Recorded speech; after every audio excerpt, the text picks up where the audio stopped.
Good morning friends.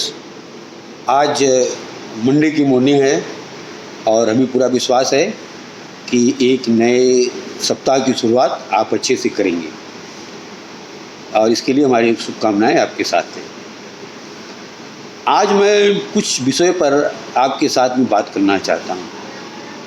एक उर्दू कवि ने बड़ी अच्छी लाइनें कही थी जो हमें याद आ रही हैं और मैं आपके साथ में शेयर करना चाहता हूँ। उस शायर ने कही थी कि यदि आपको अल्लाह ने बहुत ही अच्छी बीवी दे दी है तो आप संसार के बहुत ही खुशनसीब इंसान हैं, और इसके विपरीत अगर ईश्वर ने अच्छी बीवी आपको नहीं दी है तो आप एक बदनसीब इंसान माने जाएंगे। तो हालांकि वह शायर अपनी बात करके तो चला गया, लेकिन बातों में बड़ी ही सच्चाई थी। अगर हम स्पिरिचुअल दृष्टि से भी देखें तो जिस तरीके से इंसान का जन्म होता है, जन्म के समय उसे ये पता नहीं रहता है कि उसका किस परिवार में उसका जन्म होगा, और ये पूरी उसकी किस्मत है। अगर अच्छे परिवार में जन्म हुआ तो उसका भविष्य अच्छा होगा, अगर ख़राब परिवार में जन्म हुआ तो मैं ये नहीं कह रहा हूँ कि इसका भविष्य खराब होगा, लेकिन उसे मेहनत करनी पड़ेगी एक अच्छे भविष्य को पाने के लिए। इसी प्रकार से अगर आपका विवाह अच्छी स्त्री से हो गया तो आपके जीवन में जो कमियां हैं वह स्त्री उस कमी को दूर कर देगी और आपका जीवन खुशमय हो जाएगा और आप आगे बढ़ेंगे। लेकिन इसके विपरीत अगर आपकी विवाह अच्छी स्त्री से नहीं हुआ तो फिर उसका कष्ट आपको झेलना पड़ेगा। शायद इसीलिए पहले के समय में हमारे बड़े बुजुर्ग पूरे परिवार को देखते थे, सिर्फ उस लड़की को ही नहीं, या उस। और एक बार फिर से मैं साफ कर देना चाहता हूँ कि हमारे इस वीडियो का उद्देश्य सिर्फ वाइफ के बारे में नहीं है, हस्बैंड के बारे में भी है, दोनों ही कपल के बारे में, क्योंकि मैं नारी के स्वतंत्रता का बहुत बड़ा समर्थक हूँ। तो पहले के लोग केवल लड़के और लड़की को नहीं, पूरे परिवार को देखते थे कि वह किस कुल खानदान से है, क्योंकि इसका जीवन पे बहुत असर पड़ता है। और लेकिन आप क्या करेंगे अगर आपकी पत्नी खराब हो गई तो आप क्या करेंगे? क्या आप उसे छोड़ देंगे? बिल्कुल नहीं, क्योंकि पत्नी को छोड़ना या पति को छोड़ना यह कोई अच्छा उपाय, अच्छी बात नहीं है। तो सबसे बड़ी बात आपको पहचानना होगा। तो मैं आज के वीडियो के माध्यम से आपको यह भी बताऊंगा कि आप कैसे पहचानेंगे कि आपकी पत्नी अच्छी पत्नी है, आपका पति अच्छा पति है या खराब पति है, और आपकी पत्नी अच्छी पत्नी है या खराब पत्नी है। या पहचानेंगे कैसे? पहले आपको समस्या को पकड़ना होगा, उसके बाद में उसका हल करना होगा। तो हालांकि मुझे बहुत ज्ञान तो नहीं है, लेकिन जितनी भी अल्प बुद्धि ईश्वर ने हमें दी है उसके अनुसार मेरे हिसाब से, शायद मैं गलत भी हो सकता हूँ, तो इसको पहचानने का तरीका यह है कि अगर जैसे कि पति या पत्नी, इन दोनों लोगों का काम होता है दो परिवारों को आपस में जोड़ना।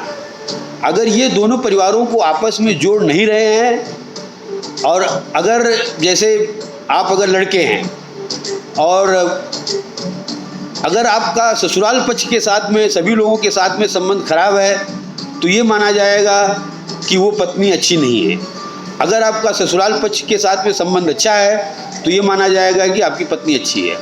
और ठीक यही बात उस लड़की के लिए भी लागू होती है कि अगर उसका संबंध लड़के के परिवार से अच्छा है तो इसका मतलब कि उसका पति अच्छा है, और लड़के से खराब है तो मतलब कि इसका मतलब कि वो लड़का अच्छा नहीं। मतलब कुल मिलाकर के अगर दोनों परिवार एक दूसरे से परस्पर प्रेम संबंध नहीं रखते हैं तो इसका मतलब कि वो शादी अनसक्सेसफुल है, वो शादी फेल हो गई है। और इसमें लड़के या लड़की दोनों में कहीं कमी है, कि जैसे किसी जीजा का अगर अपने साला या ससुर के साथ में संबंध खराब है तो इसका मतलब कि वो लड़की ठीक नहीं है, और अगर और यही चीज़ लड़की के लिए भी लागू होती है। तो ये तो मैंने बता दिया समस्या। अब इसका हल कैसे होगा कि आप अपनी पत्नी को मारेंगे पीटेंगे? आप अपनी पति को मारेंगे पीटेंगे? नहीं, बिल्कुल नहीं।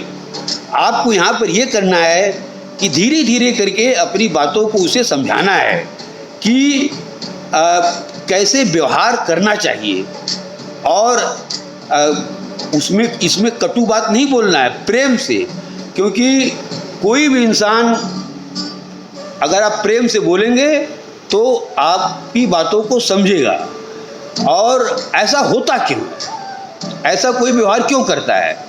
तो इसका कारण यह होगा कि बचपन में शायद उस लड़की या उस लड़के के पालन पोषण में कुछ कटुता या कहीं कमी रह गई होगी। इसके कारण शायद उसके अंदर में वो विध्वंसक व्यवहार आया होगा। तो मैं इस वीडियो के माध्यम से आप लोगों से ये कहना चाहता हूँ कि अगर आप के साथ, मैं भगवान से प्रार्थना करूँगा कि सभी लोगों को एक अच्छी पत्नी या अच्छी पति मिले, लेकिन किसी कारणवश अगर ऐसा नहीं होता है तो आपको अपने पति या पत्नी के ऊपर गुस्सा करने की आवश्यकता बिल्कुल नहीं है। प्रेम ही एक माध्यम है, प्रेम से ही आप धीरे धीरे अपनी बातों को उसे समझा सकते हैं। और हमारे साथ में हमारे मित्र, हमारे रिलेटिव दिनेश जी हैं, जो बनारस में शादी में सम्मिलित होने के लिए आए हैं, और ये एक बहुत सक्सेसफुल इंसान हैं। और मैं इनसे जानना चाहूँगा कि ये इस शादी में आने के बाद में कैसा महसूस कर रहे हैं। दिनेश जी, आप कैसा महसूस कर रहे हैं इस शादी में सम्मिलित होके? खुशी है, थैंक यू दिनेश जी।